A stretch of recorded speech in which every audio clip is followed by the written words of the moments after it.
तो आज का हमारा टॉपिक है Karnal bunt of wheat.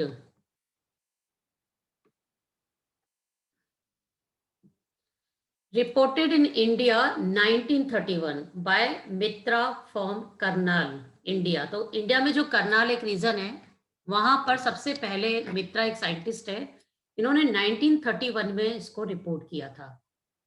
Severe in try and northern parts of country. तो ज्यादातर इसका जो इन्फेक्शन है वो नदर्न पार्ट्स में देखने को मिलता है।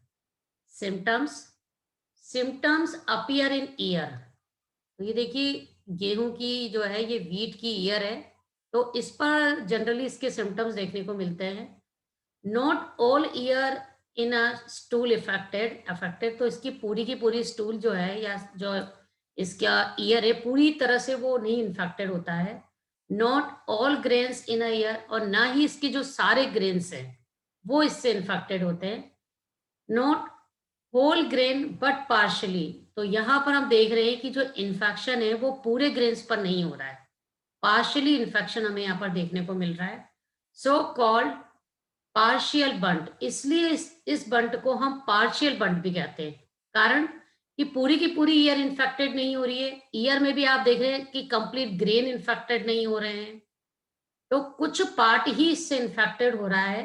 तो पार्शियली अगर ये इन्फेक्टेड हो रहा है, इसका नाम क्या है? पार्शियल बंट। इसलिए इसको हम पार्शियल बंट भी कहते हैं। Black powder of spore. आप क्या देखेंगे जनरली, यदि इसके ग्रेन्स देखते हैं तो ग्रेन देखिए कंप्लीटली इन्फेक्टेड नहीं हो रहा है, पार्शियल पार्ट ही इन्फेक्टेड हो रहा है। तो ग्रेन्स में आपको ब्लैक कलर के स्पोर्स दिखाई देंगे। तो ये स्पोर्स का पूरा पाउडर से फिल हो जाता है ये। Bunt spore are covered by pericarp. तो ये स्पोर एक मेम्ब्रेन के द्वारा कवर्ड रहते हैं, जिसको हम पेरिकार्प कहते हैं। Later burst and spores spread in environment. तो बाद में ये जो पेरिकार्प है ये बर्स्ट हो जाती है, रप्चर हो जाती है, और स्पोर्स जो होते हैं बाहर एनवायरनमेंट में फ्री हो जाते हैं। रॉटन फिश स्मेल। तो इससे एक स्मेल आती है, जैसे फिश जब सड़ जाती है बिल्कुल, तो रोटन जो फिश होती है उसकी तरह स्मेल आती है जब ये स्पोर्स बाहर बर्स्ट होते हैं। तो ये जो स्मेल होती है जनरली ये ट्राई मिथाइल अमाइन की वजह से आती है। ग्रेन्स लाइट वेट में लाइट होते हैं और लो क्वालिटी हो जाती है उनकी एंड लो मार्केट वैल्यू। तो ऐसे ग्रेन्स का आप देखिए, यदि इस तरह के ग्रेन्स यदि मार्केट में रिलीज भी होते हैं तो मार्केट वैल्यू इससे क्या हो जाती है, उसकी कम हो जाती है, क्योंकि साइज देखिए आप कैसा हो गया है और लाइट वेट में हो गए हैं, इसकी क्वालिटी डिक्रीज हो गई है, तो इसलिए मार्केट में इसकी वैल्यू भी कम हो जाती है। ये ग्रेन्स पर इंफेक्शन शो किए गए हैं स्लाइड में। पैथोजन, ये डिजीज जो मेनली इसका पैथोजन है टिलीशिया इंडिका, इसका बॉटनिकल नेम है, ये एक फंगस है टिलीशिया इंडिका। इसी का दूसरा नाम भी है निवोशिया इंडिका। तो ये देखिए जो बंट स्पोर है वो रेटिकुलेट होते हैं और साइज में 22 टू 49 म्यूएम इसका साइज होता है। ये जो डिजीज है जनरली सोइल, एयर और सीड के थ्रू बॉर्न होती है, तो यानी तीनों कंडीशन इसमें देखने को मिल रही है। और इसमें जो स्पोर्स बनते हैं वो क्लेमाइडोस्पोर्स होते हैं। इसके लिए डिजीज के स्प्रेड होने के लिए फेवरेबल जो टेम्परेचर है वो 18 टू 22 डिग्री सेंटीग्रेड है, और आरएच जो है इसके लिए 70% लेस है। तो ये डिजीज के लिए ये जो पैथोजन है, तो ये तीनों तरह का देखिए, सोइल से भी इन्फेक्शन होता है, एयर से भी हो सकता है और सीड में भी हो सकता है, इसलिए इसको सीड बोर्न भी हम कह रहे हैं। Systematic position of pathogen. तो किंगडम माइकोटा या फंगाई में आता है ये, इसका डिवीजन यू माइकोटा है, सब डिवीजन बेसिडियो माइकोटिना है, class teliomycetes, order ustilaginales, family tilletiaceae and genus neovossia या टिलिशिया, स्पीसीज इंडिका। ये इस फंगस की सिस्टमैटिक पोजीशन हो गई, क्लासिफिकेशन हो गया। Different types of spores of neovossia indica. तो इस फंगस के ये डिफरेंट टाइप्स के स्पोर्स हैं जो अलग अलग स्पीसीज में अलग अलग टाइप के पाए जाते हैं। Spore of neovossia indica. ये इसका ज़ूम इलेक्ट्रॉन माइक्रोस्कोपिक डायग्राम है। ये लाइफ साइकिल ऑफ टेलिशिया है। तो देखिए ये आपने जैसे लूज स्मट मैंने पढ़ाया था, सेम उसी तरह से इन्फेक्शन हो रहा है। ये देखिए प्राइमरी इन्फेक्शन यहाँ पर, ये देखिए इसके इस पार्ट पर हो रहा है और धीरे-धीरे ये पार्ट्स इसके स्पोर्स से भरते जा रहे हैं। देखिए ब्लैक हो गया ये, और ये बाद में ये एस्केप यानी खाली रह गया ये। इसके ग्रेन्स पर इन्फेक्शन हो रहा है, इन्फेक्टेड ग्रेन्स है। यहाँ पर टीलियोस्पोर्स बन गए हैं, बट ये सोइल में है। तो जब ये स्पोर जर्मिनेट करेंगे तो यहाँ पर जर्मिनेटिंग टीलियोस्पोर्स है। तो ये स्पोर जर्मिनेट करेंगे तो यहाँ पर प्राइमरी हाइफी बनाएंगे। ये इस तरह से सोइल में ही हो रहा है पूरा इन्फेक्शन।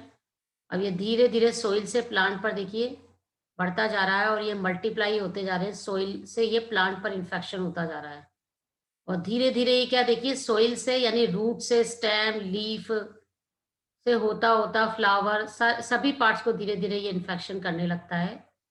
तो नीचे से ये ऊपर की तरफ मूव करने लग जाता है ये, और धीरे धीरे इसके हर पार्ट पर आप थोड़ा थोड़ा इन्फेक्शन देख सकते हैं। तो स्पोर्स रन डाउन, ये इसकी लाइफ साइकिल है। तो लाइफ साइकिल जरूर ड्रॉ करना है एग्जाम में आपको। डिजीज मैनेजमेंट, तो इस डिजीज को यूजुअली हम मैनेजमेंट जो है इसका फर्स्ट मेथड ये है कि यूज हेल्दी सीड्स। तो जो सीड्स हमेशा हेल्दी होने चाहिए। तो कलेक्ट करते वक्त ये ध्यान रखना चाहिए कि कहीं उन पर इन्फेक्शन तो नहीं है, और इन केस यदि इन्फेक्शन होता है सीड पर तो सीड का ट्रीटमेंट फंजीसाइड से करना चाहिए। फंजीसाइड्स यहाँ पे दो हैं, बेविस्टिन एंड थीरेम। तो दो तरह के फंजीसाइड्स हैं, इनमें से किसी से भी सीड का ट्रीटमेंट करना चाहिए। तो यहाँ पर इसकी क्वांटिटी भी दे रखी है 2.5 से 3 ग्राम पर केजी सीड, यानी हर 1 केजी सीड में को हम इतने किलोग्राम या इतने ग्राम हमें फंजीसाइड से ट्रीटमेंट करना है। नेक्स्ट मेथड है क्रॉप रोटेशन। तो यानी आप कंटिन्यू एक ही क्रॉप ग्रो मत करिए। यदि एक साल वीट ग्रो करिए तो नेक्स्ट ईयर क्रॉप को रोटेट करिए, कोई दूसरी क्रॉप उस फील्ड में ग्रो करनी चाहिए। समर प्लगिंग करनी चाहिए, यानी समर के सीजन में जो आप जानते हो फील्ड की जो जुताई होती है वो प्लगिंग करनी चाहिए। तो इससे क्या है, समर में इतना हाई टेम्परेचर होता है तो यदि कोई फंगल स्पोर्स सोइल में पड़े हैं तो वो क्या हो जाएंगे, वो डिस्ट्रॉय हो जाते हैं। Now next method is green manuring. तो ग्रीन मैन्योरिंग करनी चाहिए, जो हरी खाद होती है जो जनरली, तो मैन्यूर्स को यूज करना चाहिए। No irrigation at the time of flowering. तो जब भी फ्लावरिंग का टाइम हो उस समय इरिगेशन नहीं करना चाहिए, क्योंकि उसको प्रॉपर मॉइस्चर मिलेगा, एनवायरनमेंट मिलेगा तो वहां पर जो स्पोर है वो जर्मिनेट कर जाते हैं। और स्प्रे करना चाहिए इसके ऊपर। तो स्प्रे किसका कर सकते हैं आप, बेविस्टिन जो है फंजीसाइड का स्प्रे भी कर सकते हैं। नाउ नेक्स्ट है यूज रेसिस्टेंट वेराइटीज। तो डिफरेंट डिफरेंट रेसिस्टेंट वेराइटीज होती है, उनको ग्रो करना चाहिए। तो ये आप इनमें से कुछ भी याद कर लीजिएगा जो आपको याद हो सके। जैसे एचडी याद कर लेना, एचडी नाम याद रहता है हमें, 22 27 याद हो जाएगा। सी याद कर लेना 306, यूपी 368। तो इस तरह से जो आपको इजी लगे। पीबीडब्ल्यू भी है देखिए, तो पीबीडब्ल्यू की दो है, 154 एंड 533। तो कोई भी दो तीन आप याद कर लीजिएगा, ये रेसिस्टेंट वेराइटीज तो ये ग्रो करनी चाहिए। तो फर्स्ट डिजीज थी बंट ऑफ व्हीट। तो नाउ नेक्स्ट डिजीज देखते हैं हम, इरगट ऑफ बाजरा। तो बाजरा में भी एक डिजीज होती है इरगट ऑफ बाजरा। देखिए आप ऐसे टू द पॉइंट लिखेंगे तो बिल्कुल इंपॉर्टेंट चीजें लिखने में आएगी, और ऐसे हम थ्योरेटिकली लिखते हैं तो इंपॉर्टेंट चीजें रह जाती है। तो आप इस तरह से ही एग्जाम में बिल्कुल लिख देना। तो नेक्स्ट डिजीज है इरगट ऑफ बाजरा। तो bajra disease occur in many countries including India. तो ये डिजीज जो है कई कंट्रीज में देखी गई है, बट इंडिया में भी होती है ये। और इंडिया में generally Delhi, UP, UK and Rajasthan and Maharashtra में ये डिजीज देखी गई है। कर्नाटका में होती है, आंध्र प्रदेश, हरियाणा एंड पंजाब। तो मोस्टली बहुत सारे पार्ट्स में है ये। Alkaloids present in sclerotia in form of ergotoxin. देखिए ये जो फंगस जो है इसका नाम है इरगट। तो ये टॉक्सिन सिक्रीट करता है, उस टॉक्सिन का नाम है ergotoxin. Are harmful for animal and humans, तो ह्यूमंस और एनिमल्स के लिए ये हार्मफुल होता है। तो इसमें एक स्क्लेरोशिया बनते हैं, तो स्क्लेरोशिया में ये एल्किलोइड पाया जाता है।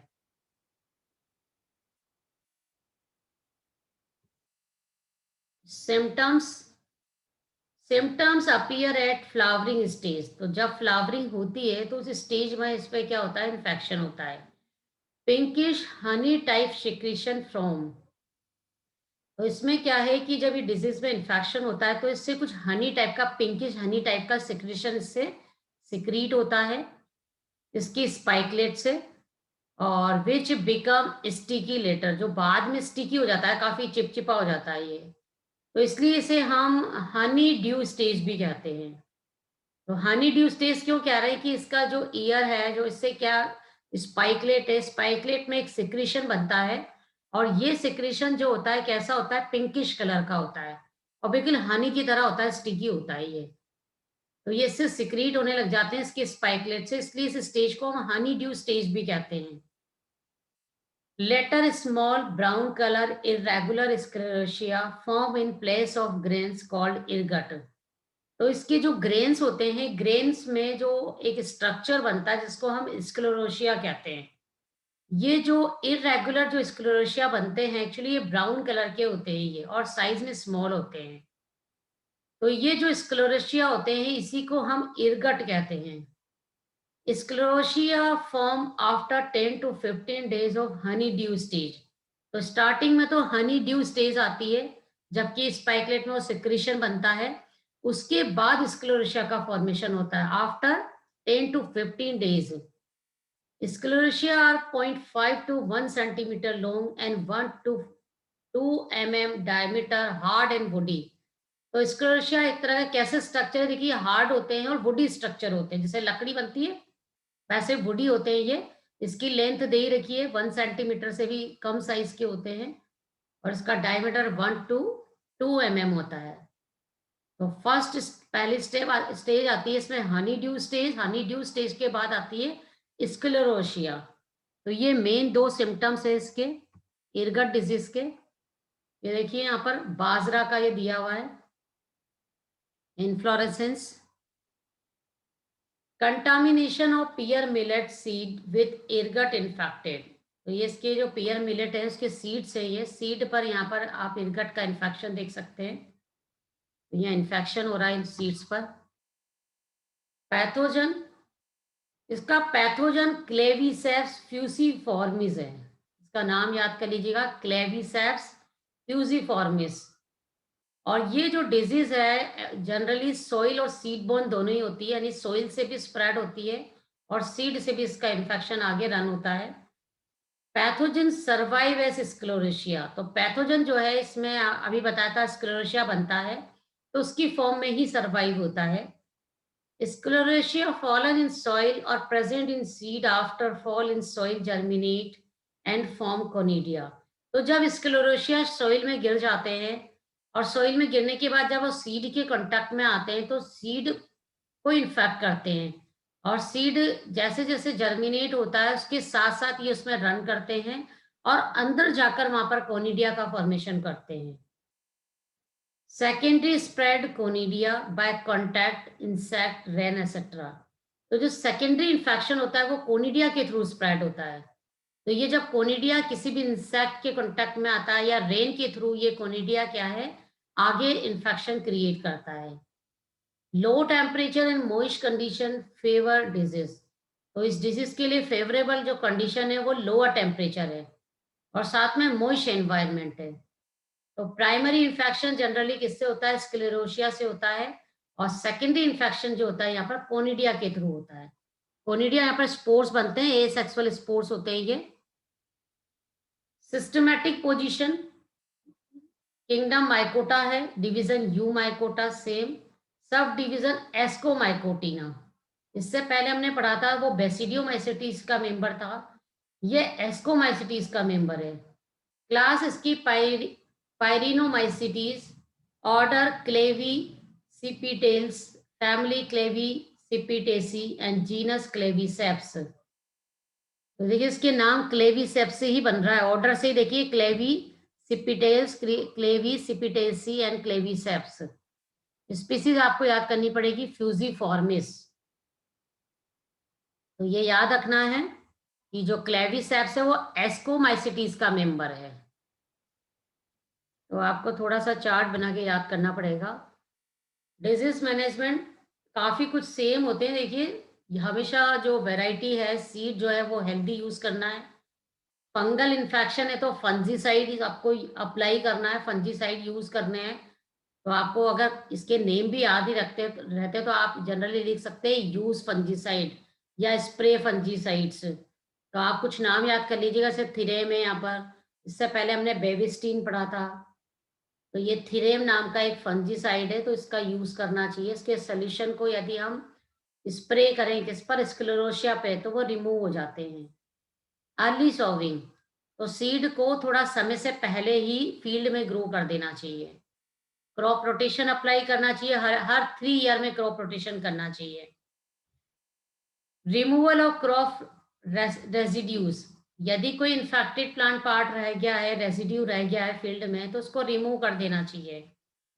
और स्प्रे करना चाहिए फंजीसाइड। देखिए डिफरेंट डिफरेंट फंजीसाइड्स होते हैं। तो 2 to 3 spray weekly after flowering.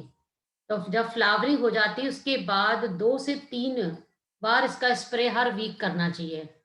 और इनका देखिए अलग अलग नाम दे रखा है, जिरेम है, जिनेब है, कार्बेंडाजीम है। तो ये अलग अलग फंजीसाइड्स हैं। इनके केमिकल कंपोजिशन अलग अलग होते हैं। पे यूज असिस्टेंट वेराइटीज, तो रेसिस्टेंट वेराइटीज यूज करनी चाहिए। तो इस तरह से इसी मैनर में आपको ये 5 to 7 पॉइंट्स लिखने हैं डिजीज मैनेजमेंट के। तो ये डिजीज थी हमारी इरगट ऑफ बाजरा। तो ये शॉर्ट शॉर्ट में आपको ऐसे ही डिस्क्राइब करने हैं।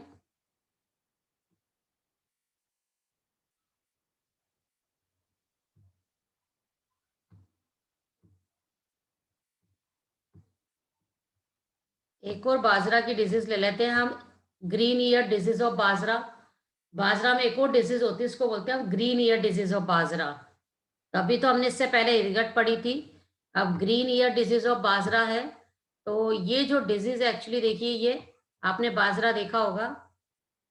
तो ये बाजरा में होती है, इसमें भी 2 स्टेजेस पाई जाती है। 2 stages of the symptom of the disease have been recorded. तो यहाँ पर इस सिम्टम की 2 स्टेजेस रिकॉर्ड की गई है। एक तो है downy mildew stage. The downy mildew stage prominent on the leaves. तो ज्यादातर ये स्टेज जो है वो लीव पर देखी गई है। The green ear stage affecting the inflorescence. तो देखिए 2 तरह की स्टेजेस यहाँ पर देखी गई है। फर्स्ट होती है downy mildew stage and second होती है green ear stage. Downy mildew stage जो होती है जनरली वो लीव्स में पाई जाती है, और ग्रीन ईयर स्टेज जो होती है ये इसके इन्फ्लोरेसेंस पर, जो ये इसकी ईयर्स है, उस पे पाई जाती है। Plants appear stunted and sick, pale yellow in colour. तो जो प्लांट है इसका जनरली कैसा हो जाता है, वो स्टंट हो जाता है, इसकी हाइट जो होती है शॉर्ट रह जाती है, सिक हो जाता है, और उसका कलर जो है पेल येलो कलर का हो जाता है। Soon the leaf begin to show chlorosis in streak on the upper surface। तो लीफ की जो अपर सरफेस है उस पर क्लोरोसिस हो जाती है। क्लोरोसिस मतलब क्लोरोफिल का यहाँ पर डिग्रेडेशन हो जाता है। तो क्लोरोफिल का अमाउंट यहाँ पे कम होने से क्या है, धीरे धीरे येलो कलर अपीयर होने लगता है, तो उसको हम क्लोरोसिस कहते हैं। बट क्लोरोसिस भी क्या होती है, स्ट्रिक्स में होती है, लाइन में होती है, लंबी लंबी स्ट्रिक्स बन जाती है इन पर। While the lower surface show downy growth of the fungus. तो लीफ की लोअर सरफेस पर जो फंगस की ग्रोथ होती है लोअर सरफेस पे, उसको हम डाउनी ग्रोथ ऑफ फंगस कहते हैं। तो लीफ पर तो डाउनी स्टेज आती है, और इन्फ्लोरेसेंस पे क्या आती है, green ear stage. After some time chlorotic area turn brown. तो कुछ समय के बाद आप क्या देखते हैं, जो क्लोरोटिक एरिया वो कैसा हो जाता है, वो ब्राउन कलर का हो जाता है। In advanced stages, shredding of the leaves has also been observed। तो जैसे जैसे इन्फेक्शन बहुत ज्यादा स्प्रेड होता जाता है, तो सीवियर कंडीशन में हम क्या देखते हैं, जो लीफ होती है वो स्प्रेड हो जाती है, वो गिर जाती है। Associated with it, the leaves also show additional symptom।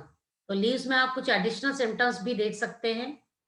Green colour of leave में चेंज होली और पार्टली टू व्हाइटिश और ब्राउन कलर। तो ग्रीन कलर जो लीफ का जो ग्रीन कलर था वो धीरे-धीरे कैसा हो जाता है, थोड़ा-थोड़ा सा व्हाइटिश या ब्राउन कलर का आपको दिखाई देगा।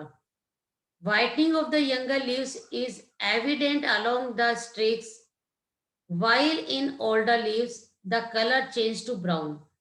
तो लीव्स पर यदि वाइटनिंग आपको दिख रही है यंग लीव्स पर, स्ट्रिक के साथ साथ आपको यदि ये दिखाई दे रही है, तो धीरे धीरे लीव्स क्या होती जाती है, फिर ओल्डर होती जाती है और उसका कलर भी धीरे धीरे ब्राउन कन्वर्ट हो जाता है।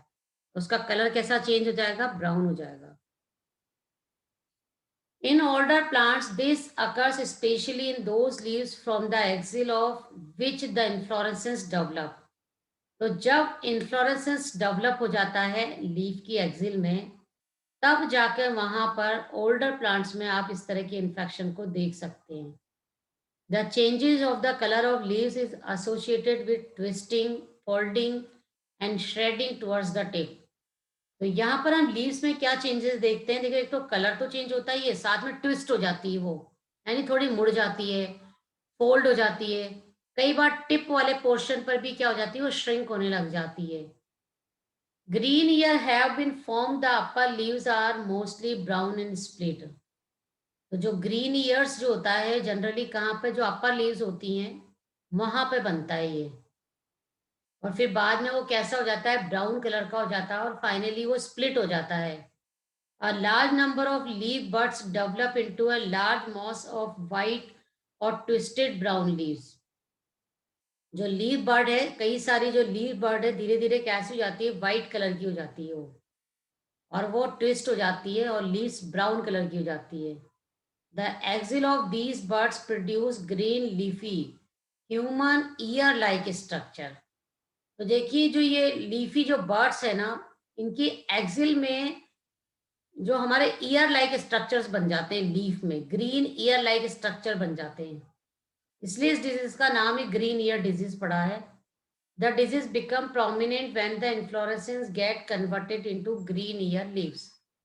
तो यहाँ पे हम क्या देखते हैं, जो इन्फ्लोरेसेंस का जो मैक्सिमम पार्ट होता है वो ग्रीन लीफ लाइक स्ट्रक्चर में कन्वर्ट हो जाता है।